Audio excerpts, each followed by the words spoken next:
Hi, I'm Bhatt from freefincal, and today let's talk about if we can avoid equity and use only EPF and PPF in some combination for retirement planning. So this is a question that people ask when they understand that when they really understand there are no guarantees with equity and returns can be low and the reward for the kind of risk that you take in equity need not always be commensurate or proportional or whatever. So they ask, why don't I just use EPF and PPF? So let's take a look at this with some illustrations, and then you can decide yourself based on how realistic the assumptions are and whether you can pull this off.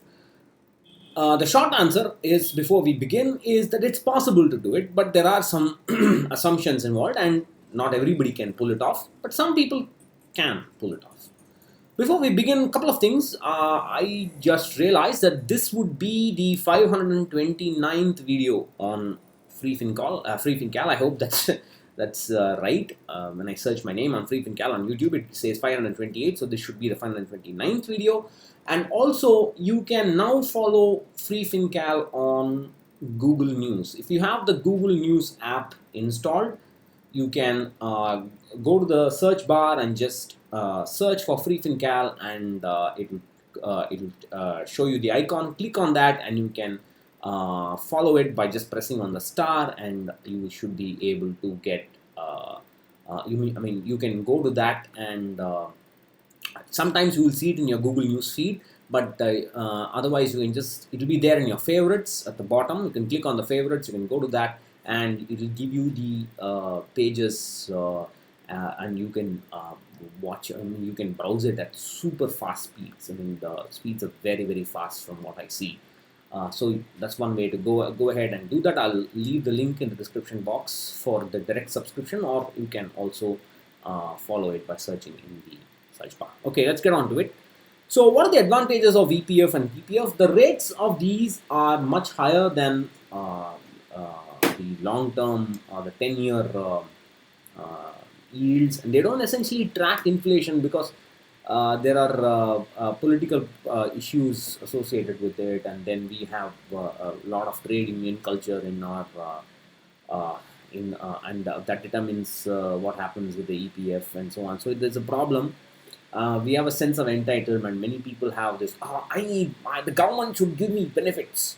They won't ask what they did for the government, but they'll sit and ask what is the government doing for them. So it's very hard for the governments to drop these rates. Of course, over the last 30 years, the rates have come down. Those in the 90s who were active in the 90s would remember that it was 12% and it's now down. It was down to 7.6% and it's back up 8%. So let's assume that it's going to be 8% throughout a lifetime. In the illustration, it is very unrealistic, but let's see what that gets. Even that is a problem. So the advantage is that you can, unlike NPS, you can pull out the full money in EPF, of course also PPF, but in the EPF you can pull out the full money. It's completely tax free. You can do whatever you want with it, and both of them are triple instruments. You can get tax benefits when you invest. You get tax benefits when you pull out. There's no tax when you pull out. That's why it's EEE. The compounding is also tax free and so on. So the ATC will always automatically be taken care of. PPF may have a 1.5 lakh restriction, but you can increase this restriction to 3 lakhs by having two accounts, one for you and one for your spouse. Of course, EPF has no restriction. You can increase the contribution as much as you want via the VPF. Of course, you have to do it with the employer. Sometimes these employers may not like to do it, but you have to kind of push them and get it done. So, and one of the biggest advantages of PPF is that you can keep renewing the PPF after 15 years for 5-year windows, and these renewals can be done with or without further contributions. Of course, if you want to do it with contributions, you have to keep doing it every time. If you stop contributing after that, the next time you cannot again start contributing. So contributions must be continuous.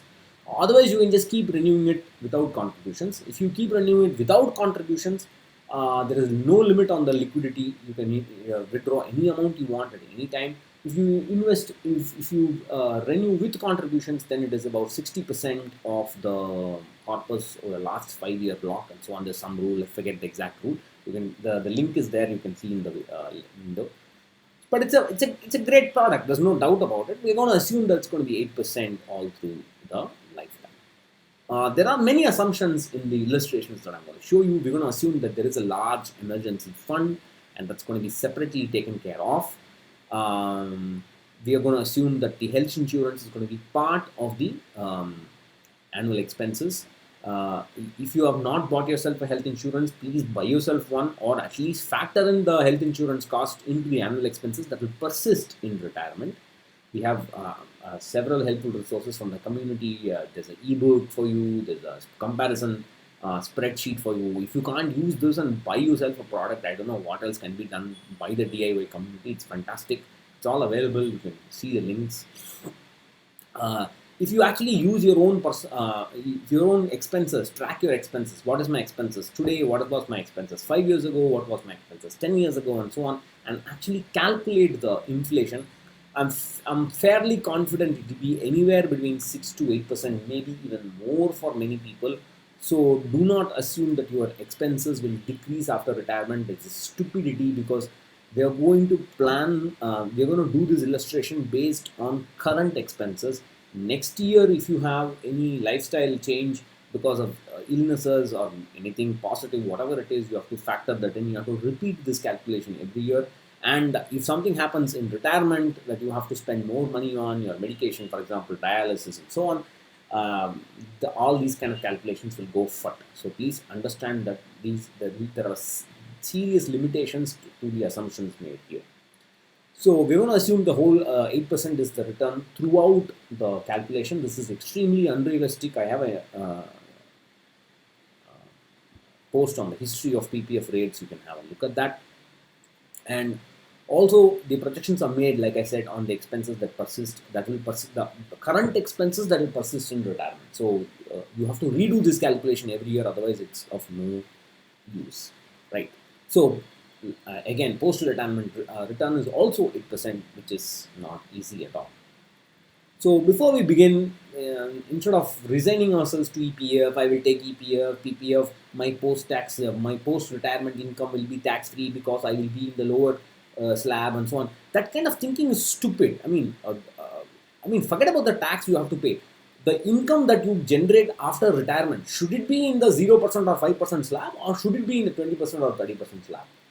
That's what you should be thinking about. Then automatically the answer to all this will become clear. Again, multi-crorepati, do that. Tell yourself that. Believe that it will happen, You know, just act on it. So this is the first result. So we are going to assume that the person is 30 years old, the retirement is 50, the retirement age is 50, anything higher is unrealistic. You have to plan for 50, because 10 years from now, 15 years from now, nobody knows how healthy you will be. So retirement age is 50.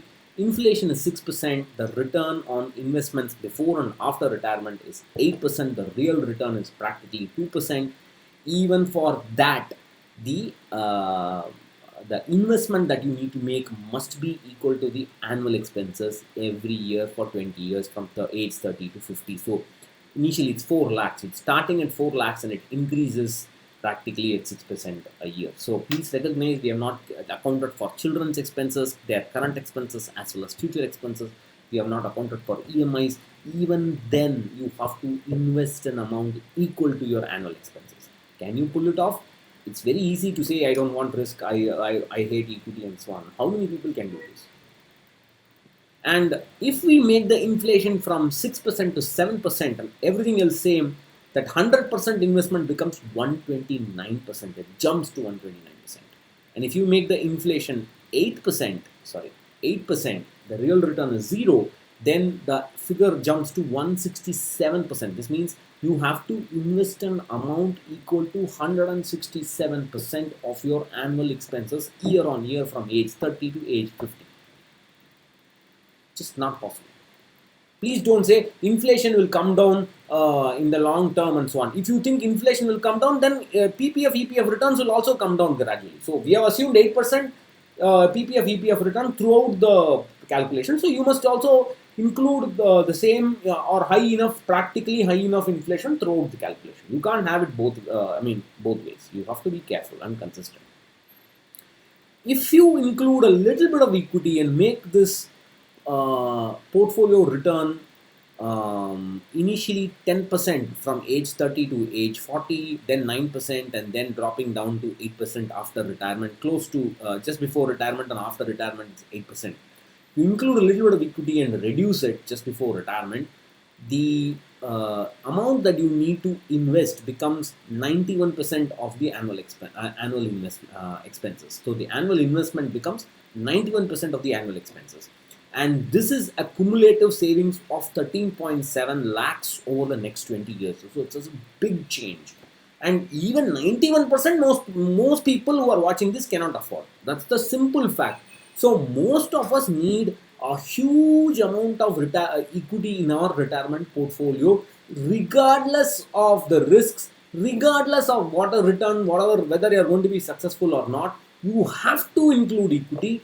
Because you have to include equity, there is no excuse for you. You have to start managing risk properly and at least get as close a return as possible that you have in mind. So there is no choice. Like PV Subramaniam says, it's Tina. There is no alternative. You have to include equity, or the price you pay is higher investment. So there is a risk everywhere. There is a price to pay everywhere. If you include equity, the price is risk. If you don't include equity, the price is higher investment. Higher investment is a guaranteed risk which many people cannot handle. At least the risk from equity, if there is enough amount of time before retirement, it is possible to manage it. So that's what I wanted to say in this video. Catch you again later. Bye bye.